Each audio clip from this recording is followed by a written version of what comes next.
Indwara y'umugongo ni imwe mu ndwara zikomeye ariko zidahabwa agaciro na benshi. Uzasanga umuntu yumva aribwa n'umugongo akumva n'ibisanzwe agakomeza, ariko hari ubwo bikomeza ugasanga bivuyemo ingaruka zikomeye zirimo kurwara umugongo bidashira. Akenshi uburibwe bw'umugongo burijyana nyuma y'iminsi mike, gusa ku bantu bamwe na bamwe ntibukunze kugenda cyangwa bigahora bigaruka. Ibi bikaba byatera ibibazo bitandukanye ku buzima. Ngiye kukugarukira kuri bimwe mu byo wakora mu kwirinda no kugabanya uburibwe bw'umugongo. Ntujye kure, iyi ni isi mu ncamake, naho njye nitwa Abraham Uwimana.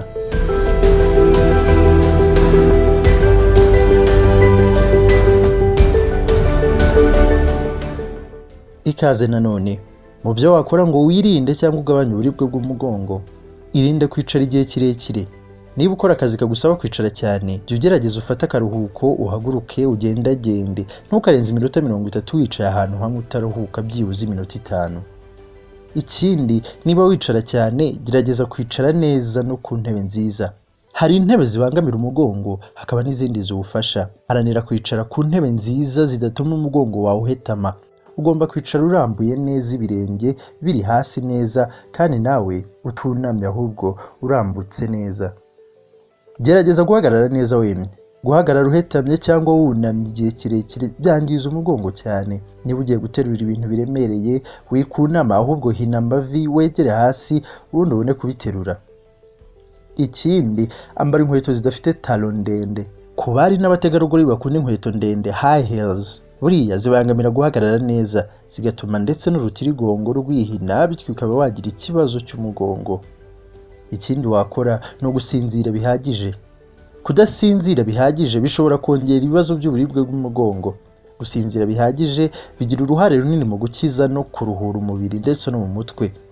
Kuryama kuri matora nziza bigufasha kurambuka mu rwego rwo kuryama mu buryo bukwiye butabangamiye urutirigongo. Mu gihe uryamye ureba hejuru, ugashyira umusego munsi y'amavi, niba ureba ku ruhande ushyire hagati y'amaguru.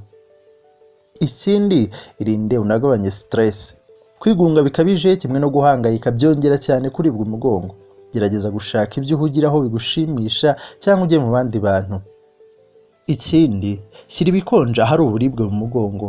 Mu gihe uri kuribwa muri icyo gice aribwo bikiza nko ku munsi wa mbere cyangwa uwa kabiri, fata barafu uyigumisha ahantu hari uburibwe. Barafu igabanya kubyimbirwa. Mu gihe wagize iki kibazo, ntugomba kurenza iminota byibuze 20 ikiriho. Ikindi wakora, hagarika kunywa itabi. Abanywa ibitabi bafite ibyago byinshi byo kurwara indwara zitandukanye zibasira amagufwa kimwe n'umugongo urimo.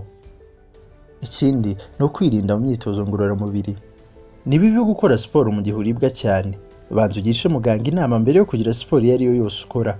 Gusa mu gihe ububabare wumva bwashize, ushobora gukora siporo zimwe na zimwe zikomeza umugongo. Ikindi, gabanya ibiro. Kugira ibiro birengeje urugero bibangamira cyane urutirigongo.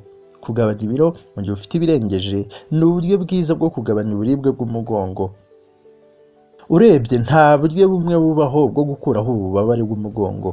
Mu gihe uribwa cyane, wagerageza gukoresha bumwe cyangwa ubundi mu buryo butandukanye twakubwiye.